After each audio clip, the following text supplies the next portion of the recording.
कहते हैं ठाकुर जी पीड़ा में आ जाते हैं, बीमार पड़ जाते हैं, स्नान करके ठाकुर जी को ज्वर आता है।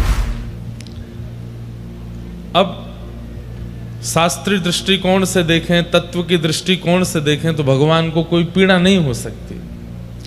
ठाकुर जी कभी पीड़ा में नहीं जा सकते। लेकिन एक पीड़ा है जो ठाकुर जी को सताती है, और वो क्या है?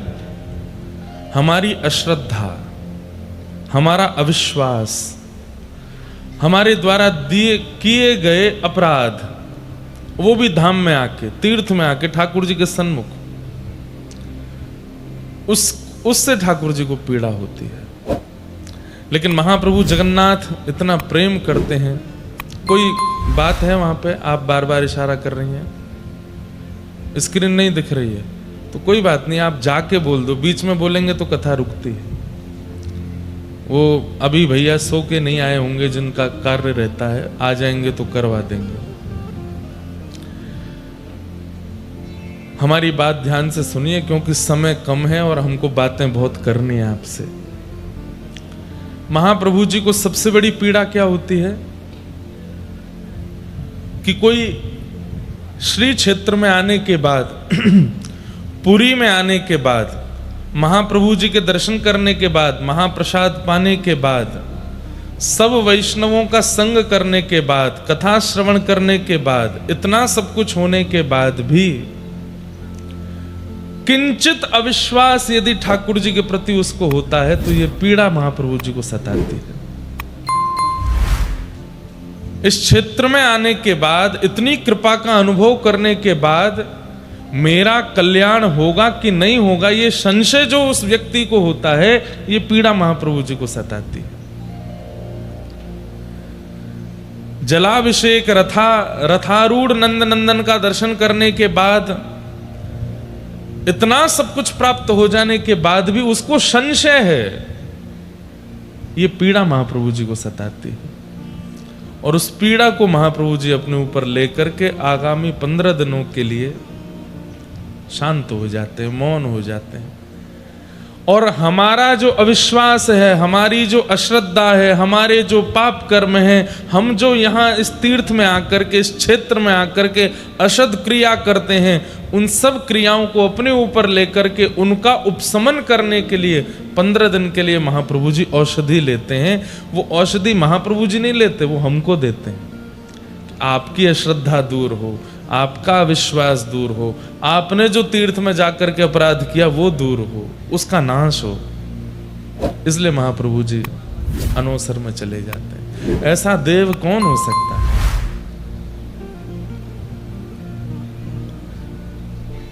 हे कृष्ण द्वारिका वासिन क्वासी क्वासी महाभुज। ये महाभुज कुंती और द्रौपदी दोनों ने इनका नामकरण किया है। द्रौपदी कह रही है महाभुज, और उत्तरा और द्रौपदी, उत्तरा कहती है जगतपते। आप जैसा दयालु कौन हो सकता है? अहो वकीयम स्तन कालकूटम जिगांक्षया पाययदप्य साध्वी लेभे गतिम धातृचिताम ततोन्यम कंबा दयालुम शरणम व्रजेम। कितने दयालु दर्शन दे करके। अभी मैं आज आपको कल जो हमने अनुभव किया उसके बारे में पूरी बात, क्योंकि पहले दिन तो हमने केवल महाप्रभु जी के प्राकट्य की बात सुनी। अब महाप्रभु जी के स्नान दर्शन करने से, स्नान वेदी पर दर्शन करने से, आदि आदि उसका पूरा महात्मा सुबह से ही पढ़ रहा था। इतना अद्भुत, अभी सुनाऊंगा। लेकिन कितने दयालु, दर्शन दे करके, उत्सव करके, रथ आरूढ़ होकर के, सब क्रियाएं करके केवल हमारा पाप उपशमन ही करते हैं ठाकुर जी। उसके बाद भी हम इतने पापी हैं कि हमारे पाप रह जाते हैं, तो ठाकुर जी को वो पाप अपने ऊपर लेके पीड़ा में जाना पड़ता है। हम इतने पापी। कलयुग में व्यक्ति क्रिया के पाप कम कर रहा है, मानसिक पाप ज्यादा कर रहा है, बौद्धिक पाप ज्यादा कर रहा है, विचारों के पाप ज्यादा कर रहा है। खड़े तो चकानैन के सामने हैं, लेकिन मन में वहां पर भी कुछ ना कुछ असद भाव चल रहा है। तब ठाकुर जी को पीड़ा होती है। और साल भर की हमारी ये समस्त पीड़ाएं जो हम यहाँ आकर के ठाकुर जी को देते हैं, ठाकुर जी उसको अपने ऊपर धारण करके 15 दिन के लिए अनोसर में चले जाते हैं। आज महाप्रभु जी का दर्शन नहीं है, 15 दिन दर्शन नहीं होंगे। इस विषय में इंद्रद्युम्न राजा पूछ रहे हैं कि भगवान की 15 दिन की अनोसर कैसे, क्या नियम होने चाहिए। तब ब्रह्मा जी उत्तर देते हुए कहते हैं, 10 पंच दिनानैवं वासां वर्ण दृष्टितम कर्तव्यम तंत्र किम कर्मम वक्तव्य कमलासन। विशेष रूप से पुरी में निवास करने वाले और श्री जगन्नाथ जी की सेवा करने वाले और जिनके घर में भी महाप्रभु जी का स्वरूप विराजमान है, उनको ये बात ध्यान से सुननी चाहिए। जो लोग लाइव सुन रहे हैं वो भी सुनिएगा। 15 दिन स्नान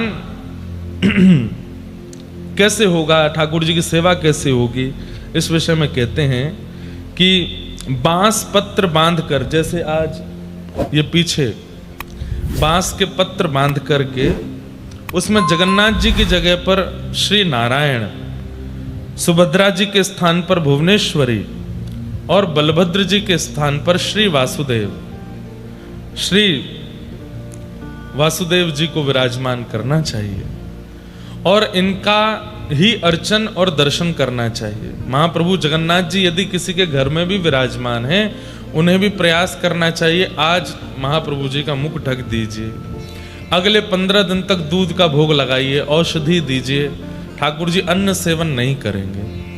और आगामी 15 दिन तक मंदिर का तो नियम है कि अंदर भीतर दीप भी नहीं जलेंगे, लाइट भी नहीं जलती है, ढोल नगाड़े ताशे नहीं बजते, गीत गोविंद का पाठ भी नहीं होता है, कोई भी ऊंचे स्वर में नहीं बोलता, उत्सव नहीं मनाता, सब एक प्रकार से मौन जैसे रहते हैं। क्योंकि महाप्रभु जी जब नहीं दिख रहे हैं तो फिर हमारे जीवन का अस्तित्व क्या है, इसलिए सब मौन हो जाते हैं, इसलिए सब शांत हो जाते हैं। लेकिन गीत गोविंद का पाठ क्योंकि चारों धामों में होता है, बद्री विशाल में भी होता है, द्वारिका में भी होता है, दक्षिण में भी होता है, इसलिए गीत गोविंद का भी यहाँ पर सब आप नृत्य दर्शन कर रहे थे। तो मंदिर के बाहर अपने घरों में गीत गोविंद गा सकते हैं, लेकिन महाप्रभु जी का मंदिर में गीत गोविंद का गान नहीं होता। ऊंचे स्वर में कोई बात नहीं करता। महाप्रभु जी की सेवा करने वाले थोड़े से पीड़ा में रहते हैं। क्यों? वैसे थोड़ा क्यों कहें, ज्यादा ही पीड़ा में रहते हैं। हमारे चकानयन महाप्रभु दिख नहीं रहे हैं, हम कैसे प्रसन्न रह सकते हैं। और ठीक 15 दिन बाद महाप्रभु जगन्नाथ जी की रथ यात्रा से ठीक एक दिन पहले नयन उत्सव होता है। उसको क्या कहते हैं? नयन उत्सव। दर्श बिन दुखन लागे नैन, दर्श बिन दुखन लागे। अच्छा, कई जगह महाप्रभु जगन्नाथ जी के बड़े विचित्र चित्र बना दिए जाते हैं कि महाप्रभु जी कार्टून के रूप में या किसी रूप में। देखो, महाप्रभु जी के रूप का भी भाव रखना चाहिए। महाप्रभु जी के सिर पर पट्टी रखी है, डॉक्टर उनकी नब्ज चेक कर रहे हैं, महाप्रभु जी के आगे काढ़ा रखा है, थर्मोमीटर में 100 से ऊपर लाइन जा रही है। ऐसे चित्र नहीं बनाने चाहिए। वो बहुत अंतरंग भाव है महाप्रभु जी का। कोई व्यक्ति पीड़ा में है, शोक में है, आप उसका बाहर अगर इस प्रकार से पोस्टर बनाए तो वो सामान्य व्यक्ति भी होगा तो उसको बुरा लगेगा।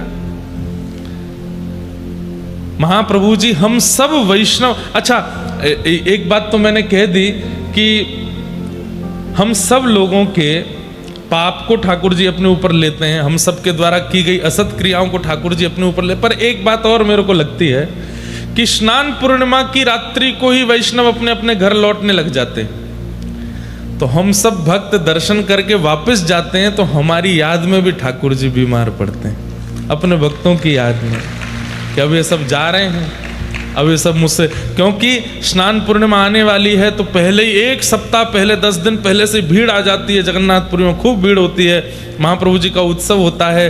और अभी चंदन यात्रा होके चुकी, फिर उसके बाद में अधिक मास भी निकला है, फिर अभी रुक्मणी कृष्ण विवाह उत्सव भी हुआ। इतनी भीड़ आई, इतने वैष्णवों का दर्शन करके महाप्रभु जी चकाचक हो गए थे। लेकिन जैसे ही पहुंडी करके महाप्रभु जी भीतर गए, लोग बाग रात्रि में ही अपने घर को प्रस्थान करते हैं, तो महाप्रभु जी उसके भी शोक में आ जाते हैं कि मेरे सब वैष्णव जा रहे हैं। इस भाव से भी शायद महाप्रभु जी एकांत में चले जाते हैं। तो इसलिए उन दिनों में कुछ ऐसा भाव नहीं करना चाहिए। जहां कहीं भी जगन्नाथ जी का स्वरूप है, चित्रपट है, चित्रपट तो रख सकते हैं, लेकिन बाकी कई स्वरूप हों उनको ढक देना चाहिए और केवल प्रार्थना करो कि महाप्रभु जल्दी मिलो। जब से तुम बिछुड़े पिए मोरे, जब से तुम बिछुड़े, ने कहूँ पायो न चैन,